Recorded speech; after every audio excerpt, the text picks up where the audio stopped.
বিৰোধী ৰাজনৈতিক দলবিলাকক ঐক্যবদ্ধ হ'বৰ কাৰণে ডেফিনেটলি আগন্তুক পঞ্চায়ত নিৰ্বাচনত আমি অংশগ্ৰহণ কৰিম।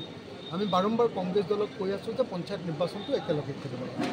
আমি বাৰম্বাৰ কংগ্ৰেছ দলক কৈ আছোঁ যে যদি একেলগে আমি বিৰোধী দলবিলাকে নিৰ্বাচন খেলোঁ তেতিয়াহ'লে বিজেপি পৰাভূত হোৱাটো পঞ্চায়ত নিৰ্বাচনতো সম্ভৱ। কিন্তু যদি আমি ভাগ ভাগ হৈ খেলোঁ তেতিয়াহ'লে বিজেপিৰ লাভ হয়।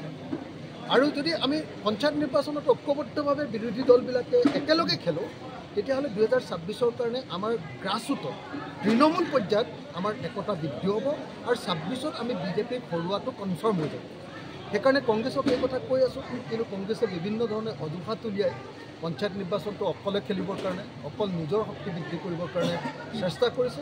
এইটো মই ভাবোঁ যে ভাল কথা কোৱা নাই, এইটো অপৰিপক্ক ৰাজনীতি বুলি ভাবোঁ। এইটো কেৱল নিজৰ দলক শক্তিশালী কৰা ৰাজনীতি।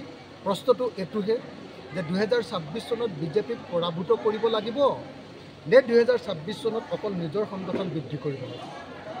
নিজৰ সংগঠনক অকল শক্তিশালী কৰাটো সেয়া কংগ্ৰেছে হওক বা ৰাইজৰ দলেই হওক সেইটোত আমি একমত হ'ম নে 2026ত আমি বিজেপিক পৰাভূত কৰাটো একমত হ'ম। এই কথাটো সিদ্ধান্ত কংগ্ৰেছ দলে ল'ব লাগে। মই আশা কৰোঁ যে কংগ্ৰেছ দলে অকল আনলৈ দুখ ঠেলি নাথাকে, কংগ্ৰেছ দলে এটা দায়িত্বশীল দলৰ নিচিনাকৈ সিদ্ধান্ত ল'ব লাগিব আৰু কংগ্ৰেছ দলে এনেকুৱা ধৰণৰ কেৰামতলি কৰি কোনো পৰ্যায়ে যাতে বিজেপিক জিতোৱাত সহায় নকৰে তাৰ কাৰণে মই আপোনাক সুধিবলৈ বিচাৰিছোঁ যে আপোনাৰ সামাজিক জীৱনতে হওক বা ৰাজনৈতিক জীৱনতে হওক যথেষ্ট ঘটনাৰে ভৰপূৰ হৈছে। অখিল গগৈ অসমৰ এটা চিনাকি নাম।